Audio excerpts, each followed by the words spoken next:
कि आपने जीवन भर अपने देश भारत को सबसे ऊपर रखने की बात कही है। जब आप 8 साल के थे, तब आप आरएसएस में शामिल हुए, जो हिंदू राष्ट्रवाद के विचार का समर्थन करता है। क्या आप आरएसएस के बारे में बता सकते हैं और उनका आप पर क्या प्रभाव पड़ा? आप जो भी आज हैं और आपके राजनीतिक विचारों के विकास पर उनका क्या प्रभाव पड़ा? देखिए, एक तो बचपन में कुछ न कुछ करते रहना ये स्वभाव था मेरा। मुझे याद है मेरे यहाँ एक माकोसी, मुझे नाम बड़ा याद नहीं, वो सेवा दल के शायद हुआ करते थे। माकोसी सोनी ऐसे कुछ भी थे।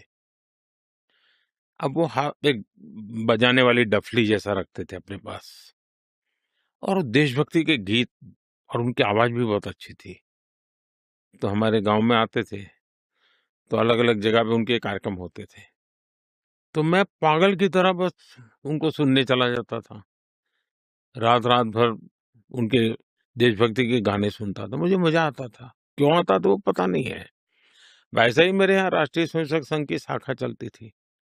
शाखा में तो खेल-कूद होता, लेकिन देशभक्ति के गीत होते थे। वो मन को ज़रा बड़ा मज़ा आता था, एक मन को छूता था, अच्छा लगता था। तो ऐसे ही करके हम संघ में आ गए। तो संघ के एक संस्कार तो मिले कि भाई कुछ भी सोचो, करो, अगर वो पढ़ते हो तो भी सोचो कि मैं इतना पढूँ मैं देश के काम आऊँ। अगर व्यायाम करता हूँ, मैं ऐसा व्यायाम करो कि मेरा शरीर भी देश को काम आए। ये संघ के लोग सिखाते रहते हैं।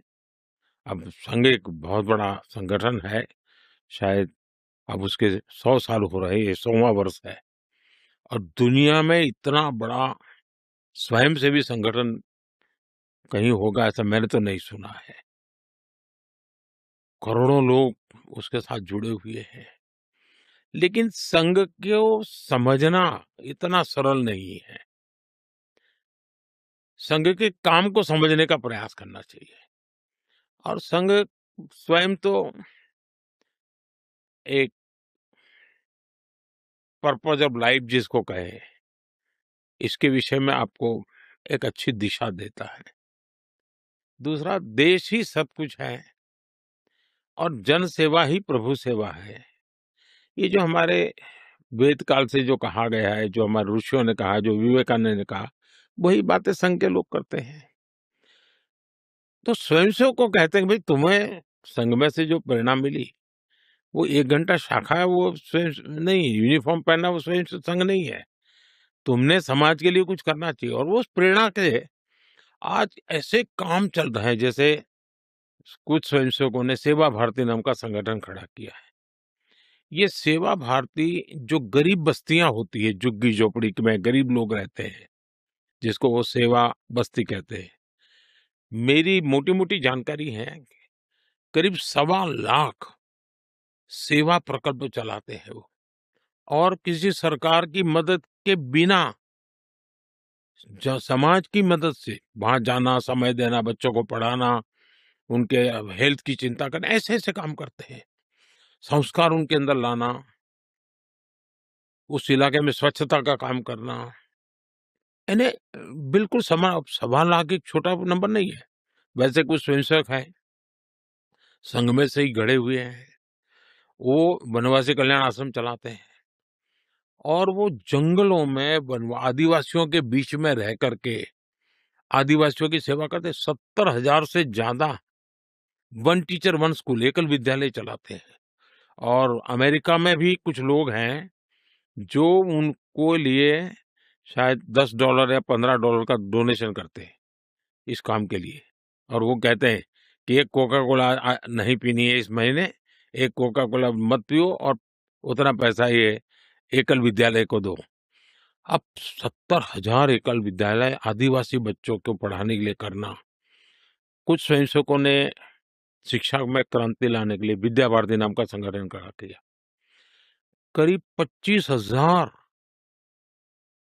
स्कूल चलते हैं उनके देश में और 30 लाख से छात्रा एट अ टाइम होते हैं और मैं मानता हूं अब तक करोड़ों विद्यार्थियों को और बहुत ही कम दाम में पढ़ाई हो और संस्कार को भी प्राथमिकता हो, जमीन से जुड़े हुए लोग हो, कुछ न कुछ हुनर सीखे, समाज पर बोझ न बने। यानी जीवन के हर क्षेत्र में वे, चाहे महिला हो, युवा हो, इवन मजदूर, शायद उन मेंबरशिप के हिसाब से मैं कहूँ तो भारतीय मजदूर संघ है, शायद उसके 55,000 के करीब यूनियंस हैं शायद, और करोड़ों की तादाद में उनके मेंबर्स हैं। शायद दुनिया में इतना बड़ा लेबर यूनियन कुछ नहीं होगा। और सिखा कैसा जाता है? लेफ्टिस्ट लोगों ने मजदूरों की मूवमेंटों को बड़ा बल दिया। लेबर मूवमेंट जो लगे हैं उनका नारा क्या होता है? Workers of the world unite, दुनिया के मजदूरों एक हो जाओ, फिर देख लेंगे, ये भाव होता है। ये मजदूर संघ वाले क्या कहते हैं, जो आरएसएस की शाखा से निकले हुए स्वयं मजदूर संघ चलाते हैं, वो कहते हैं वर्कर्स यूनाइट द वर्ल्ड। वो कहते हैं workers of the world unite, ये कहते हैं workers unite the world. Unite the world. ये कितना बड़ा वाक्य, दो शब्दों में इधर उधर है, लेकिन कितना बड़ा वैचारिक बदलाव है। ये संघ की शाखा से निकले हुए लोग अपनी रुचि, प्रकृति, प्रवृत्ति के अनुसार जब काम करते हैं, तो इस प्रकार के गतिविधियों को बल देते हैं। और जब इन कामों को देखेंगे, तब आपको 100 साल में राष्ट्रीय स्वयंसेवक संघ ने भारत के सारे चकाचौंध दुनिया से दूर रहते हुए एक साधक की तरह समर्पित भाव से, तो मेरा ये सौभाग्य रहा कि ऐसे पवित्र संगठन से मुझे संस्कार मिले जीवन के, लाइफ ऑफ पर्पज में जो मिला। फिर मेरा सौभाग्य रहा कि मैं कुछ पल के लिए, कुछ समय के लिए संतों के बीच चला गया, तो हम मुझे एक आध्यात्मिक अधिष्ठान मिला, तो शिस्त मिली, लाइफ ऑफ पर्पज मिला, संतों के बाद आध्यात्मिक अधिष्ठान मिला। स्वामी आत्मस्थानंद जी जैसे लोगों ने जीवन भर मेरा हाथ पकड़ करके रखा, हर पल मेरा मार्गदर्शन करते रहे।